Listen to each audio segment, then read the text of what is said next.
My name's Brian. We're going to be talking about humans and React. Did anyone recognize my walk-up music? Because it's from someone that you probably know.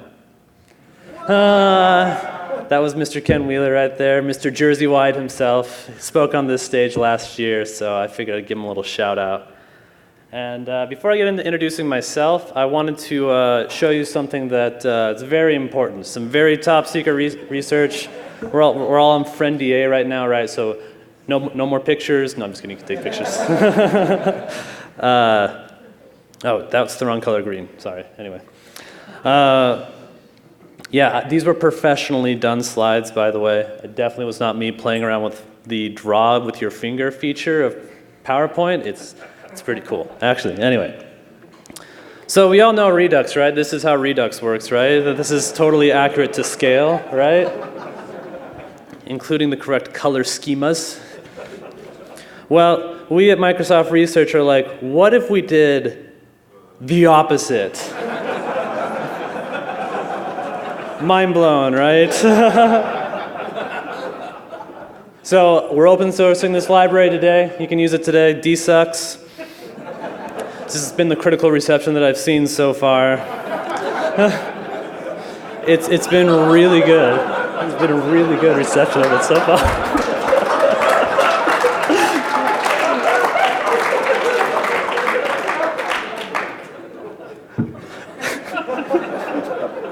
Oh, sorry. Sometimes you gotta laugh at your own jokes. Okay. Anyway, this is a very serious talk. My name is Brian Holt. I do work at Microsoft. I'm pretty sure that is not approved branding.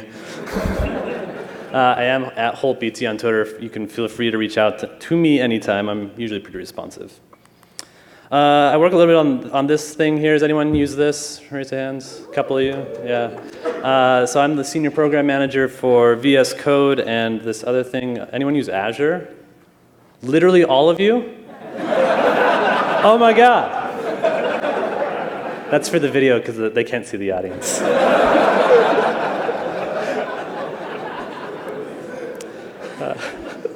All right. God, this is going really well. So this is probably why some of you might know me. I've been teaching this React course on Front-End Masters for a long time. I think it's pretty cool. It might be worth checking out. There's some other speakers that have done it as well, so it's good stuff. How many of you remember this guy? Yeah. So he was the MC last year. Michael Chan has been doing a fantastic job. But if you remember last year, Mr. Ben Elegbadu, Ben MVP on Twitter, is worth a follow, trolled me hardcore about liking the Jazz whereas he likes the Rockets. And I got up on stage and dissed on him, but he's like, well, I get the last word because I'm the MC and you can't come back up on stage, but he is not here this year. Rockets suck.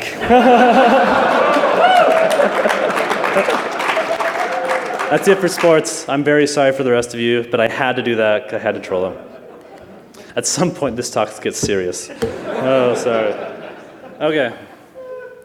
So I've been writing React for a decent amount of time. You can see me down there in the bottom right. I shipped Reddit's first React code, and I believe that tweet is from July 28th, 2014. So I started working up maybe the May of 2014. So I've been around, I've seen this community grow from, a very, very small, tight-knit community, maybe more like Vue is today, right, to a very, very large community, right? Like, I spoke at the first React rally, right, and I talked about Falcor, and I worked at Netflix, and no one uses Falcor anymore, so I did a great job.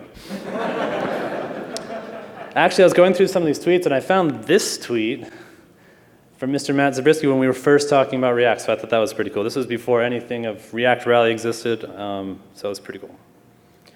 Let's see, can I make this? Oh, no, that's not going to work. I was going to see if I can get my speaker's notes. No? Don't mind me. Oh, it's awesome. Works. Okay, cool. So I want to get into this really quick. Like, why did you all choose React? Like, I want you to sit there and think about it. Like, what are the steps that led you here to be in this room talking about React Rally, or talking about React at React Rally today? Like, how did you evaluate React? Why didn't you go with something like Angular, which is a totally great engineering choice to make? Like, why are you here? I actually have like a key of reasons of why you might have chosen, and I want you to just like hold up the number of why you think you chose to do React. I thought this was gonna get serious, I'm sorry. All right, so just like show of fingers on your hand.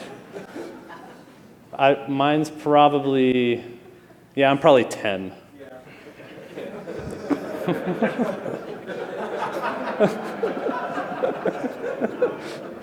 Oddly, I'm not seeing any 11s. That's cheating, you can't, that's 2, Matthew. Totally deserve that. All right, so hopefully you're kind of grasping my point at this point. Like, it's kind of an arbitrary decision, right? Like, there are technical merits to this, but no one went into this like doing a full evaluation. In fact, how many of you actually didn't choose one of these other technologies, right? Like, why didn't you choose Svelte or literally just a text file?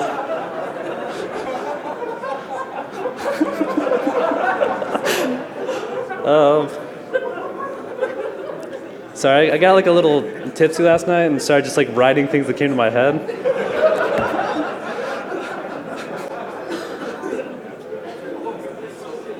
I will tweet this slide, so if you want to go through the rest of them, they're pretty ridiculous.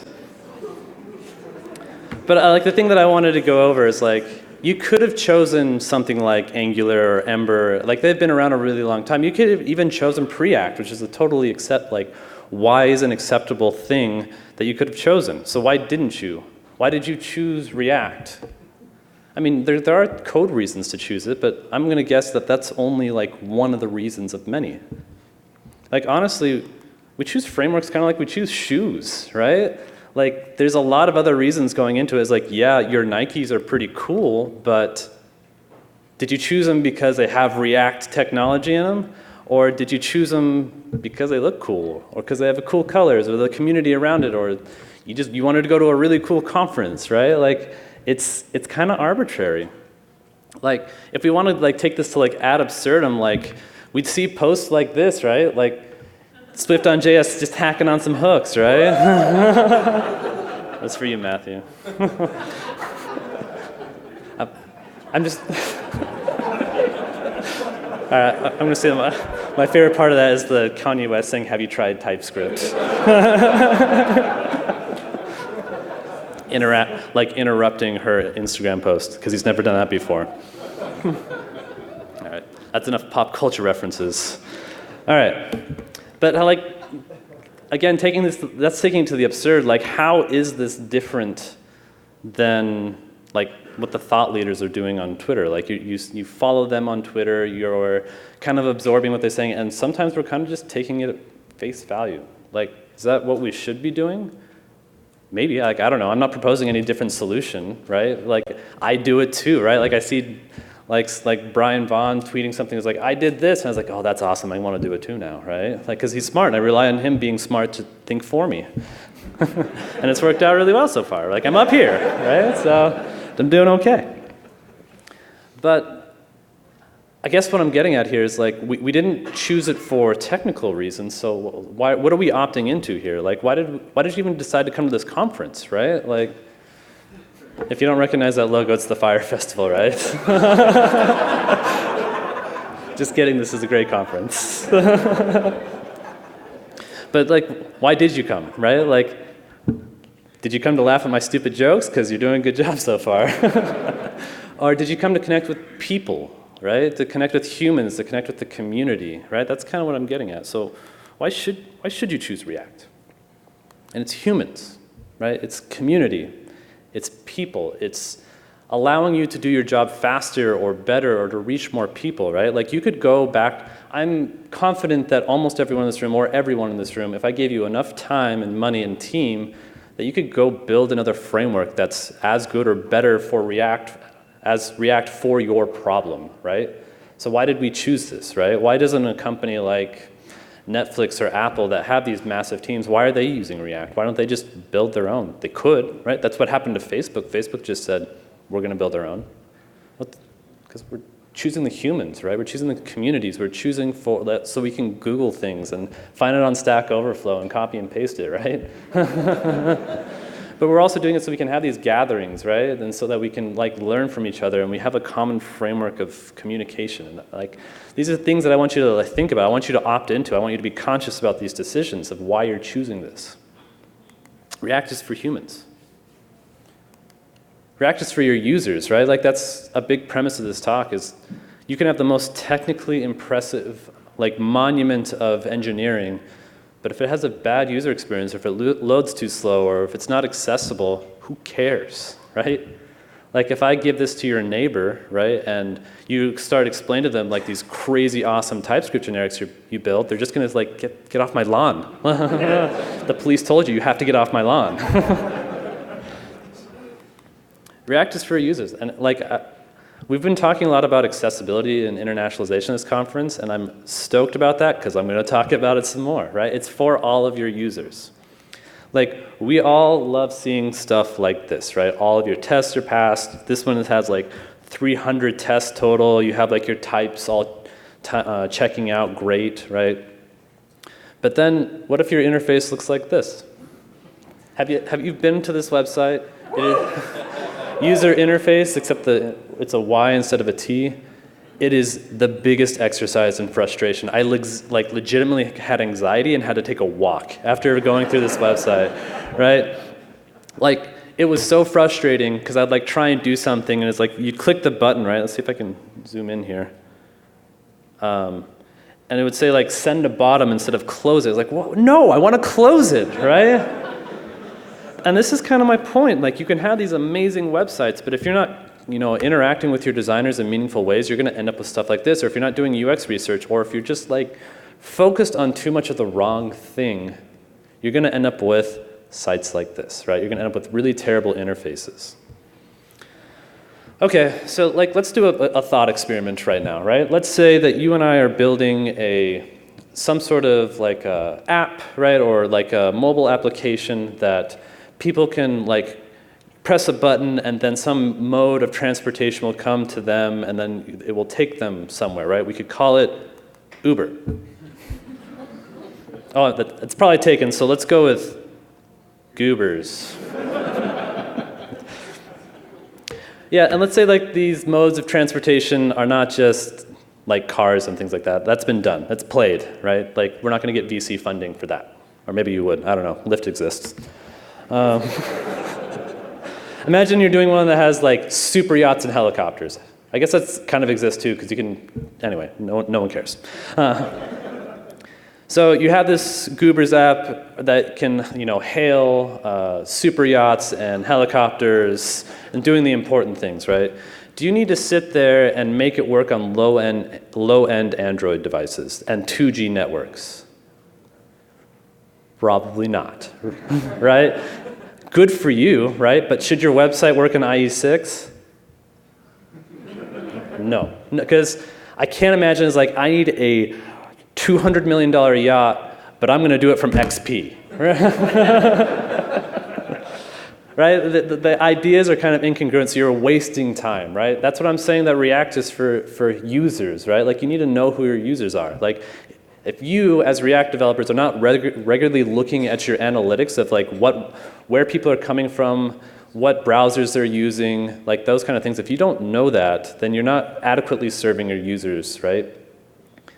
So that's something I want to like invite you to like really invest into is like make sure that you're building for the users that are trying to use your site. And also recognize that it's a bit of a self-selection as well, right? Like if you go to a website and you are on IE6 and it just doesn't work, then you're going to leave and never come back, right? So that's something you need to be cautious as well, is making sure that you're building for the correct users. Okay, so this one already got funded, we sold it off, we IPO'd, whatever, I don't know, something cool. I want you to imagine a second application that we're going to build, and this one, it's going to allow you to like pull up on your phone in your mobile browser of like, okay, I want to get from like point A to point B, and I need some directions, and we're going to call it Bing Maps.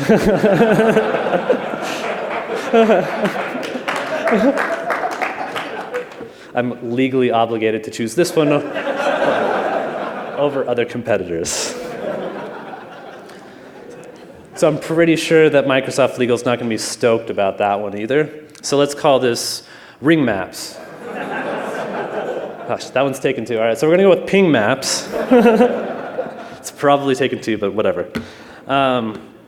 So we've made our amazing application here, ping maps, and we're building this map service, and people are going to try and get from like point A to point B. Does this need to work on something like a low-end 2G device? Yeah, obviously, right? Like, everyone needs maps. We all suck at directions because many of us didn't grow up with maps, right? Many of us just like grew up like printing stuff off of MapQuest. Anyone do that? I sure did. MapQuest. What happened to them? Anyway, I don't want to know. So, what if we made this only work on latest gen iPhones? What if we only made this like require that like 4G or 5G or something like that? Like, I would go as far as say, like, not only is that really dumb, but I would say that's unethical, right? Like, imagine reasons why people use something like our newfound app, Ping Maps, right? You might be going to a doctor's appointment, right? You might be going to get life-saving surgery. You might be trying to escape an oppressive regime. There are so many ways that people could be using this app, and if it doesn't work on their device, and it could have, right? Like, you might have literally killed someone. Like, that's not intended to be funny. Like, that's kind of the ethics that we should be grappling with here, right? Like, many of us didn't go to CS, like, college and get degrees and that kind of things, and I had just enough to have to take an ethics class, which at the time I hated, and now I think about constantly. It's important, right? We need to be thinking about who we're serving. Yeah, there's more dumb jokes here about Brian's Kingdom of Greenland. We'll leave those out. But like, this isn't even just like rural India and things like that. This is like people in Montana, like where there's really crappy reception, right? There's people trying to get other places that can't afford a nice phone or have a cracked phone or something like that, right? Like, we probably all know people like that. We've probably all been in situations like that. Like, it's something that you really should consider. And I would assert that it's kind of our ethical duty to do so. You may literally save a life. Like, thinking about these sort of things may literally save people's lives. Now, just imagine like if you invalidated this every time someone like updated iOS, right? And you just said like, well, if you're on an old version of iOS, then that sucks, right? You can't use my app anymore. It sucks too, right? So you need to be worrying about like access, right? Or in other words, accessibility, right? Accessibility is about human rights, in my opinion, right? It's making services available to everyone. The internet was made for everyone. It wasn't made just for rich people or people that can afford to come to Salt Lake City and have milkshakes and stuff like that, right? It was meant to be the great democratizing force, right? That everyone can have access to this collective human knowledge and service, right? I don't know. It's something I think a lot about, and I hope you do too. Just the fact that you're here in Salt Lake City at this amazing conference surrounded by just wonderfully intelligent and beautiful people is just a massive mountain of privilege, right? And let the white guy lecture you about privilege right now, right? Like, I recognize what's going on up here, right? But privilege isn't necessarily a bad thing in the sense of like, your ancestors or people around you or people that love you worked to get you into a place that you didn't necessarily deserve. Like, you got it because of who you are rather than what you did, right? And so that's not necessarily bad. It's the collective efforts that came before you, but not everyone gets that, right? Like, I grew up middle class here in Salt Lake City, and I'm pretty damn fortunate. I had a nice safety net. And so what I'm inviting you to do is maybe not worried so much about it, but to try and extend that privilege, to lend privilege, right, as I've heard people say, to others that don't necessarily get it. And a big part of how we can do that is democratizing our services so that everyone can access it. Okay? Yeah, I think it's our ethical duty to share that privilege with other people in any way that makes sense to you. And so, like, I have some problem with the way that people treat this on social media, that they try and like shame you about like not taking all this time to do like the correct framework or do it the correct way. Like your company's first imperative is to survive, right? If your service doesn't exist, then it's not accessible because it literally doesn't exist anymore, right? So you have to survive, and that's fine, right? You need to ship features so that you can make money, so that you can, keep working at that company. But this is not an excuse to leave people behind, right? This is technical debt, right? This is accessibility debt, right? This is ethical debt that you're accruing. So accessibility, we often think of accessibility in terms of like using established, predictable, and useful standards so that assistive technology can understand your website and help people like screen readers and things like that. And that is a facet that's extremely important to that. And actually, like if you live like in Canada or in California, like it's actually something legally required of you. But there's more to it as well, right? Your website has functions across devices and browsers that your people have access to, right? This is web performance. Web performance is accessibility, right? Because if you have, $3 left on your smartphone and you have to like log into your bank account and it takes all of your data, it's not accessible, right? So web performance is accessibility as well. It needs to load within a reasonable amount of time and it can't waste data. So you need to be careful of what you're shipping to your users. So like, for God's sake, don't ship moment.js anymore, right? Like stuff like that. There's data fedness, right? There's all sorts of stuff like that. So please be mindful of things like that. And it's also internationalization, right? Like you need to be available in the language that your users trying to understand, right? And if you're not localized into those sorts of markets, right, you are leaving out demographics of people, which is hard, right? Which is why I'm so stoked about all the internationalization stuff that people are doing with React.js. So, given all this stuff is like, let's talk just like real talk for a second. Like, when should you refactor your app to hooks, right? When do you think the answer is? After you fix your accessibility bugs, right? Like, go fix the important things first.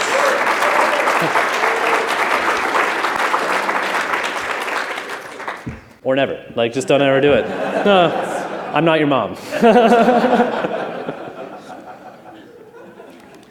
All right, so React is for the community. And I added these slides yesterday, and if you've been on Twitter for the past couple days, you've probably seen some Twitter drama, right? It's been kind of ungood. I'm not supposed to swear in Utah, that's what I'm told. But ungood. I'm from here, so it's fine. That sounds like a feeble excuse. Anyway. So someone that I admire, someone named Tatiana Mack, put this slide in one of her slides at ClarityConf, which is recent. She is a wonderful speaker. And I'm just going to modify it a little bit. I asked her if I could do this, right? That React multiplies building at scale, right? Like it's a force multiplier. But the thing you have to be cautious of is that it can multiply hate at scale as well. So this goes back to our discussion of privilege, right? That we need to recognize that privilege is not given out equally, and opportunity is not given out equally, right? I've always been told that like success is opportunity meets preparation, and there are many people that are out there that are prepared, but not everyone gets the opportunity, right? So you need to be careful of like how you're taking up that opportunity and how you're sharing that as well. So this slide in particular that I have up here got a lot of hate on Twitter, and it kind of kicked off like this React community crisis, right? And I just want to say, like, this isn't us, right? This is not the community that I've grown with for the past 5 years, right? Like, we're better than this, right? And a big part of this is that we need to make this a community that it's gotten large enough that this is a community that we need to fight to keep it welcoming. Sorry, I'm getting a little choked up about this. React is a large enough community that we need to fight to keep it welcoming, diverse, and inclusive, right? This is extremely important to me because this has been such a good community, and we're not doing the best right now, I think. And I'll like let you be the judge of that. But we need to hear hard things, we need to do hard things, and this is important to all of us, right? And if you're sitting there thinking that this is someone else's problem and it's not yours, then you miss the damn point, right? Like, there's always more that we can be doing to make this a better community and to be more welcoming, right? So that's my piece on that. Like, I hope you take that home and try and just make the React community a little bit better, right? Get back to what made it like a strong community in the first place. Like the reason why we all came here.